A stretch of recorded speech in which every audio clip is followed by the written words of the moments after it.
जय Hind everyone. Finally NTSC stage 2 के dates announce हो चुके हैं और टाइम काफ़ी कम मिला है, ये आप सभी लोगों को पता ही होगा। जितने लोगों को नहीं पता है उनको मैं बता दूं कि आपका एग्जाम 24 अक्टूबर 2021 को होने वाला है।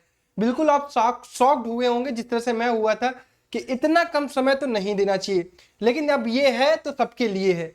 अब ये तो आपको पता ही होगा। तो एग्जाम डेट आपका 24 अक्टूबर है और आपके एडमिट कार्ड जो है वो एनसीईआरटी की ऑफिशियल वेबसाइट जो एनटीएससी की है उस पर 8 अक्टूबर से अपलोड किए जाएंगे। आप जाकर डाउनलोड कर सकते हैं। इसके लिए किसी भी अलग से फॉर्म आपको नहीं फिल करना है, आप इजिली इसको डाउनलोड कर सकते हैं।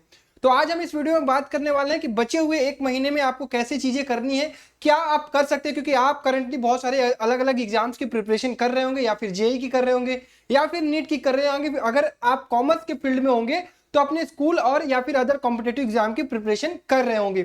इसके साथ ही आपको अगर एनटीएससी स्टेज 2 भी क्वालिफाई करना होगा तो आखिरी एक महीने में कुछ मैं जो बातें आपको आगे आने वाले वीडियो में बताने वाला हूं, इस पूरे वीडियो में बताने वाला हूं, इसको इंप्लीमेंट करिएगा। बहुत सारे बच्चे इस चीज को मिस करने वाले हैं, बहुत सारे बच्चे इसको कैजुअली लेने वाले हैं। तो अगर बहुत सारे बच्चे लेने वाले हैं कैजुअली तो आप थोड़ा सा सीरियसली होकर इसको क्रैक कर सकते हैं। ठीक है, तो एनटीएससी स्टेज 2 की मैं बात करूं तो ये आपका 24 अक्टूबर को, मतलब एक महीना पूरा का पूरा आपका बचता है। अगर आप 24 सितंबर को ये वीडियो देख रहे हैं तो पिछले साल की मैं कट ऑफ की बात करूं 2020 में, तो कट ऑफ कुछ इस प्रकार से था। जनरल का कट ऑफ 132 नंबर, ओबीसी का कट ऑफ 110 नंबर, एससी का कट ऑफ 98, एसटी का कट ऑफ 89, ईडब्ल्यूएस का कट ऑफ 81। तुम्हें कट ऑफ देखकर लग रहा होगा कि ये कट ऑफ इतना कम है, मैं तो कर लूंगा, क्योंकि आप एनटीएससी स्टेज 1 में लगभग कोई 170, कोई 180, कोई 160 इसके आसपास स्कोर किया होगा। लेकिन आपको ये चीज पता होना चाहिए कि अगर एनटीएससी स्टेज 1 आपका जेई मेंस है तो एनटीएससी स्टेज 2 जेई एडवांस है। क्योंकि अगर आपको आईआईटी में सीट चाहिए होती है तो मात्र 40% आप अगर एडवांस में स्कोर करते हैं तो आप आईआईटी की सीट आपकी कंफर्म हो जाती है। ठीक उसी प्रकार से एनटीएससी का स्टेज 2 होता है। जैसे आईएएस का प्री होता है, यूपीएससी का प्री होता है और फिर मेंस होता है, सेम ये मेंस है आपका। तो अगर आप स्ट्रेटेजिकली चलेंगे, जो एक महीना बचा हुआ है उसमें कुछ चीजों का ध्यान रखेंगे तो शायद आप इसको यूटिलाइज करके इस एग्जाम को क्रैक भी कर सकते हैं। तो पहले मैं आप बात बता दूं कि पिछले साल का जो पेपर का लेवल रहा है सेट और मैट का, कुछ इस प्रकार से रहा है। मैट में आपके 27 क्वेश्चन इजी थे। ठीक है, इजी जब भी कहा जा रहा है आपका मतलब ये 27 क्वेश्चन आपके पहले स्टेज 1 के लेवल के हैं। मीडियम लेवल के क्वेश्चन देखा जाए तो 44, और आपका टारगेट यहीं पर होना चाहिए, क्योंकि डिफिकल्ट लेवल सभी लोगों के लिए डिफिकल्ट होता है, टाइम टेकिंग होता है, बहुत प्रॉब्लम होती है। तो अगर आप इतना अगर टारगेट कर रहे हो तो आपको करना पड़ेगा 4 2 6 7 4 11 71 नंबर मैट में आपका यहां से है इजी और मीडियम। हर साल का पेपर इसी लेवल का होता है। एनटीएससी स्टेज 2 का 70% आपका ये इस लेवल का होता है कि आप इसको अटेम्प्ट कर सके और अच्छे से स्कोर भी कर सके। इजी और मीडियम डिफिकल्ट लेवल होता है, बहुत सारे बच्चे इसमें टाइम वेस्ट करके अपना पूरा पूरा सिस्टम खराब कर देते हैं।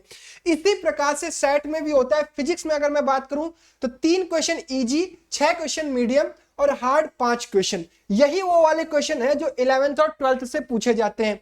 सेम इसी प्रकार से केमिस्ट्री में देखा जाए तो 3 और 5 मतलब 8 क्वेश्चन इजी मीडियम के, 3 क्वेश्चन हार्ड लेवल के। बायोलॉजी की बात करूं तो 3 क्वेश्चन आपके इजी, 5 मीडियम और 5 क्वेश्चन हार्ड लेवल के। एसएसटी की बात करूं तो 4 क्वेश्चन इजी, 23 क्वेश्चन मीडियम। ये मीडियम वो वाले हैं, मतलब क्या होता है ना, बहुत बड़े बड़े ऑप्शन दे दिए जाते हैं। अगर आपने एनसीईआरटी अच्छे से की होगी तो आपको डिफिकल्टी नहीं होगी। 13 क्वेश्चन हार्ड होते हैं। मैथमेटिक्स की बात करूं तो 5 और 8 मतलब 13 क्वेश्चन इजी और मीडियम के हैं, 7 क्वेश्चन आपके टफ हैं। अब आप अभी से क्या करें कि आपकी चीजें आपके हाथ में आ जाए। देखिए, अब ध्यान से मेरी बातों को सुनिएगा, एक एक मिनट एक एक पॉइंट आपके लिए बहुत इंपॉर्टेंट होने वाला है। करंट सिचुएशन की मैं बात करूं तो आप जेई की तैयारी कर रहे होंगे, कुछ बच्चे नीट की तैयारी कर रहे होंगे, कुछ बच्चे कॉमर्स फील्ड में होंगे या फिर ह्यूमैनिटीज फील्ड में होंगे। ठीक है, अब इनसे तो ये सारे सब्जेक्ट छूट चुके हैं, लेकिन ये वाले बच्चे बहुत कुछ कर सकते हैं। जैसे जेई वाले बच्चे क्या है, मैथमेटिक्स पढ़ रहे होंगे, फिजिक्स पढ़ रहे होंगे और केमिस्ट्री पढ़ रहे होंगे। और अगर आप मैथमेटिक्स, फिजिक्स और केमिस्ट्री अपने जेई की प्रिपरेशन के लिए पढ़ रहे होंगे तो आप क्लास 9th का फिजिक्स और क्लास 9th की केमिस्ट्री बहुत बढ़िया लेवल की कवर कर रहे होगे और मैक्सिमम बहुत सारी चीजें कवर भी कर ली होगी। मैथ की बात करूं तो आप क्वाड्रेटिक इक्वेशन मतलब अलजेब्रा वाला part, sets and relation, function, trigonometry, इसको कवर कर रहे होगे। तो इट मींस ये आपको तो काम देने ही देने वाला है। इट मींस आप अगर जेईई की प्रिपरेशन कर रहे हो तो दिक्कत कहां आने वाली है आपको, बायोलॉजी में। तो बायोलॉजी को आप स्किप कर सकते हो, ठीक है, बायोलॉजी को आप स्किप कर सकते हो अगर आपको लगता है कि अलग से आप उसके लिए टाइम नहीं निकल पाओ। अगर निकाल पाओ तो 9th और 10th की एनसीईआरटी देख लेना, जो चैप्टर्स आपको आते हैं उनको टच जरूर कर लेना। लेकिन अगर नहीं देख पाओ तो स्किप कर देना, अपने इन पर फोकस कर लेना, फिजिक्स, केमिस्ट्री और मैथमेटिक्स। इसके अलावा मैथ तो आपको करना ही करना है। अब क्या मैथ के लिए कुछ अलग करना है, अभी बताता हूं।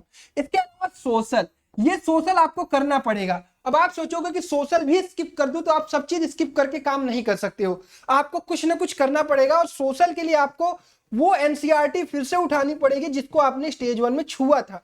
अब फिर से बहुत लंबी लंबी कहानियां आपको नहीं पढ़नी है, एक बार जो आपने वो हाईलाइट किए होंगे सेक्शन को ना, उसको दोबारा रिपीटली देख लेना है और उसके बाद प्रीवियस ईयर पेपर जरूर अटेम्प्ट कर लेना है। क्योंकि बहुत बार देखा गया स्टेज 2 के एग्जाम के क्वेश्चंस रिपीट करते हैं और उसी पैटर्न के क्वेश्चन हर साल पूछे जाते हैं। तो मेक श्योर प्रीवियस ईयर के क्वेश्चन जरूर देख लीजिएगा। अब नीट वाले बच्चे भी फिजिक्स, केमिस्ट्री और बायोलॉजी कर रहे होंगे तो ये मैथ स्किप कर सकते हैं, लेकिन एसएसटी किसी को स्किप नहीं करनी है। और एसएसटी आपको पढ़नी सिर्फ और सिर्फ एनसीईआरटी है, ठीक है, ये ध्यान रखिएगा। अब कॉमर्स वाले अगर बच्चों की मैं बात करूं तो इनका सब कुछ छूट चुका है, मतलब मैथ भी, केमिस्ट्री भी, फिजिक्स भी, बायोलॉजी भी। हाँ, सोशल थोड़ा बहुत ये पढ़ रहे होंगे, जैसे इकोनॉमिक्स पढ़ रहे होंगे या फिर हाँ इकोनॉमिक्स पढ़ रहे होंगे। तो ये अगर इनके अंदर कैपेबिलिटी है कि अगले 1 महीने तक फिर से वो सारी चीजें पढ़ें जिनको छोड़ के आप अपना स्ट्रीम बदल चुके हैं, तो आप कर सकते हैं। अदरवाइज मैं इन दोनों स्ट्रीम के बच्चों को कहूंगा कि आप 1 महीने जोर लगाइए। अब आप कहोगे भैया इससे हमारा कॉम्पिटेटिव एग्जाम का प्रिपरेशन गड़बड़ हो जाएगा। देखो ध्यान से सुनना मेरी बात, अच्छी बात यह है कि ये एग्जाम आपके 1 ही महीने बाद होने वाला है, ऐसा तो नहीं कि 3 महीने या 4 महीने। ये भी आपके लिए एक अच्छी बात है अगर आप कॉम्पिटेटिव की तैयारी कर रहे हैं। तो 1 महीने तक अपने कॉम्पिटेटिव एग्जाम के जो शेड्यूल है ना उसको थोड़ा सा डिस्टर्ब करिएगा। और 1 मंथ तक, जब तक आपका स्टेज 2 का एग्जाम नहीं हो जाता है, 1 मंथ तक पूरी की पूरी तरह से एनटीएससी पर फोकस कर लीजिए। अब इनके लिए किस तरह से फोकस करना है, मैथ में आपको बहुत कुछ नहीं करना है। मैथ आपने पढ़ रखी है, स्टेज 1 में आपने लगा रखे होंगे, बहुत सारे सवाल लगा रखे होंगे। काम ये करिएगा, जो चैप्टर्स जैसे आपके कॉन्सेप्चुअल होते हैं, जैसे क्लॉक के, कैलेंडर के, डाइस के, या फिर आपका डायरेक्शन सेंस के, या फिर अरिथमेटिक रीजनिंग के, उनको क्या करिएगा, एक बार मेरे प्लेलिस्ट से देख लीजिएगा, कॉन्सेप्ट आपको रिकॉल हो जाएगा। उसके बाद हाई लेवल के क्वेश्चन आपको प्रैक्टिस करने पड़ेंगे। हाई लेवल के क्वेश्चन मिलेंगे कहां, या तो आप डीपीपीज या तो फिर कोई बुक रेफर कर सकते हैं। अगर आपके पास आरएस अग्रवाल होगी, पिछली बार तो आपके पास कोई ना कोई बुक तो रही होगी, उसमें हाई ऑर्डर के क्वेश्चन जो स्टेज 2 के लेवल के क्वेश्चन होंगे उनको जरूर अटेम्प्ट करिएगा। मैथ में इतना काम करिएगा और बचे हुए 1 महीने तक डेली आधे से 1 घंटे प्रैक्टिस करिए, प्लस प्रीवियस ईयर क्वेश्चन जरूर लगाते चलिएगा, ठीक। अब इसके बाद सेट में बात करूं तो सेट में भी आपको डेली टाइम निकालना पड़ेगा। जेईई की प्रिपरेशन या नीट की प्रिपरेशन को थोड़ा सा स्लो डाउन कर सकते हैं क्योंकि ये 1 महीना सिर्फ मांगता है। अब ये समझो कि अगर तुम छोड़ दोगे, बहुत सारे बच्चे ऐसे ही छोड़ देंगे तो कट ऑफ लो जाएगा, और कट ऑफ लो जाएगा तो बाद में तुम्हें लगेगा यार थोड़ा सा मेहनत कर लिया होता तो शायद अगले 11th और 12th और अपकमिंग ग्रेजुएशन में तुम्हें वो स्कॉलरशिप की छूट जो तुम चाह रहे थे, जिसके लिए तुम प्रयास किए थे, स्टेज 1 क्वालिफाई किए थे, वो तुम्हें मिल जाएगी। तो कट ऑफ बहुत हाई नहीं जाता, हालांकि पेपर टफ होता है तो उस हिसाब से कट ऑफ सही जा रहा है, लेकिन थोड़ा सा अगर तुम मेहनत कर दो, 1 महीना ही मांगा जा रहा है तुमसे, तो 1 महीना अगर अपना जान लगा देते हो तो तुम्हारे हाथ में सारी चीजें होंगी। सेट में तुम फिजिक्स कर लो, केमिस्ट्री कर लो, जो अपने बुक्स में कर रहे हो। उसके बाद 9th 10th की एनसीईआरटी एक बार देख लेना। और अगर तुम्हारे पास टाटा मैकग्रा हिल होगी तो अब तुम्हारे पास ये काम देने वाला है। टाटा मैकग्रा हिल के क्वेश्चन बिल्कुल स्टेज 2 के लेवल के होने वाले हैं। उसमें जो सेकंड ऑर्डर वाले हैं क्वेश्चन, ठीक है, जो आपके सेकंड लेवल के क्वेश्चन है, लेवल 2 के क्वेश्चन है, उनको जरूर करिएगा। फिजिक्स में, केमिस्ट्री में। एसएसटी भी आप वहीं से प्रैक्टिस कर लीजिएगा, या फिर आप मेरे टेलीग्राम चैनल से डीपीपीज बहुत सारी अपलोडेड है, उनको अटेम्प्ट कर लीजिएगा। बस आपको करना कुछ नहीं है, 9th 10th के एक बार स्ट्रीम में फिर से दोबारा घुसना है, और सिर्फ कितने दिनों के लिए, 31 दिन के लिए, 30 दिन के लिए, 1 महीने के लिए, ठीक है। 20 तारीख तक अपना प्लान बनाइए कि दिन में 3 से 4 घंटे या 5 घंटे एनटीएससी के लिए निकालिए। बाकी आपका जो 11th जेई वगैरह चल रहा है उसको कंटिन्यू करिए, बहुत दिन तक तो आपको डिस्टर्ब करना नहीं है। एक महीना अगर डिस्टर्ब कर देते हो तो शायद अगर कट ऑफ लो जाती है और आप थोड़ा सा मेहनत कर जाते हो तो आप अच्छा कर सकते हो। टारगेट क्या रखना है तुम्हें, अगर देखो अब अपने कैटेगरी के हिसाब से टारगेट रखना। अगर तुम जनरल के हो तो मान के चलना कि 150, ठीक है, और अगर ओबीसी के हो तो मान के चलना कि 120 से 130, ठीक है। ईडब्ल्यूएस वाले भी इसी के अप्रॉक्स मानेंगे और इसी के अप्रॉक्स। एससी एसटी वाले 110, ठीक है, एससी एसटी वाले 110 टारगेट रख के इतना टारगेट रखिए। अब इसमें भी आपका मैट स्ट्रॉन्ग पोर्शन होना चाहिए। अब इस 150 में 70 से 80 आपको मैट में लाना ही लाना पड़ेगा, ठीक है, 70 से 80 मैट में लाना पड़ेगा और 60 से 70 आपको कहां लाना पड़ेगा, सेट में भी। सेट में देखो आप मैथ, फिजिक्स और केमिस्ट्री अच्छा करोगे। बायोलॉजी मिस हो रही है कोई बात नहीं, एचएसटी थोड़ा सा एनसीईआरटी जरूर देख लेना, ठीक है। और क्या देखोगे, प्रीवियस ईयर के क्वेश्चन। ओबीसी वाले भी यही काम करेंगे। 70-80 आपको मैट में निकालना ही निकालना है, क्योंकि मैट आपके हाथ में है। मैट क्या है, बहुत लेवल का प्रैक्टिस करने की जरूरत नहीं है।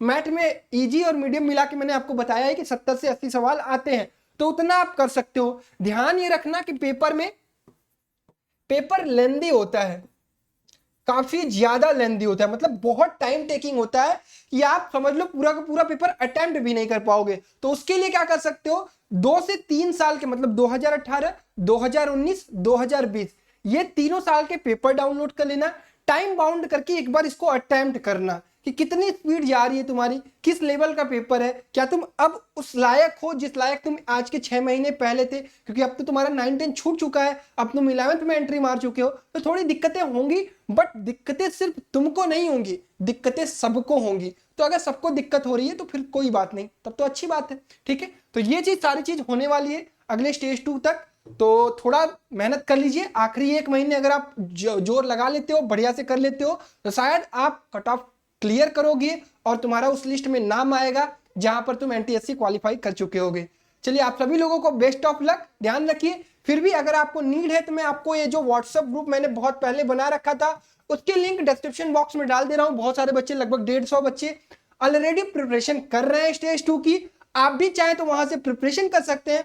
और हाँ, अगर आप पेपर प्रैक्टिस करना चाहते हैं तो स्टेज 1 के लिए मैंने टेस्ट अरेंज किया है, उसी टेस्ट को आप देकर अपने टाइम लिमिट को बढ़ा सकते हैं। आप 1 घंटे की जगह 45 मिनट में अटेम्प्ट करिए, स्पीड गेन कर सकते हैं और एक बार फिर से अपने एनटीएससी का मोमेंटम रीगेन कर सकते हैं। तो इस टेस्ट को परचेज करने के लिए आप रैंकर्स लाइव ऐप डाउनलोड कर सकते हैं। टेस्ट सीरीज अवेलेबल है, वो टेस्ट सीरीज परचेज कर लीजिए, एक बार टेस्ट देते रहेंगे, बहुत महंगा नहीं है, 399 है। और अगर आप लोग स्टेज 2 के हैं तो आपके लिए रैंकर्स मैं कूपन कोड दे रहा हूं, इसको आप ले लीजिए, इस पर 10% ऑफ भी मिल जाएगा आपको। और फिर भी कोई दिक्कत आती है कि भैया नहीं अभी भी हमें प्रॉब्लम है, तो आप मुझे मैसेज कर दीजिएगा, ठीक है। मैं आपके लिए कुछ विशेष छूट जो होगा वो दे दूंगा और आप टेस्ट परचेज करके एक बार टेस्ट को अटेम्प्ट करेंगे, एक बार टेस्ट में ढल जाएंगे, एक बार पेपर को देखने लगेंगे एनटीएससी का, तो आपको थोड़ा सा अच्छा फील होगा, ठीक है। तो यहीं पर मैं आप सभी लोगों को छोड़ता हूं। फिर भी कोई अगर डाउट रह गया हो एनटीएससी स्टेज 2 को लेकर, कमेंट बॉक्स में कमेंट करिएगा। बुक्स की बात करूं तो टाटा मैग्रा हिल और आर.एस. अग्रवाल की वर्बल नॉन वर्बल आपको काम देने वाली है। सोशल के लिए सिर्फ और सिर्फ एनसीईआरटी और टाटा मैग्रा हिल से ही ऑप्शनल क्वेश्चन की प्रैक्टिस और प्रीवियस ईयर क्वेश्चन की प्रैक्टिस, ठीक है। इतना, और बाकी बेस्ट ऑफ लक, ध्यान रखिए अपना। फिर भी कोई चीज छूटती है तो कमेंट जरूर करिएगा। Bye bye, take care, love you all and Jai Hind.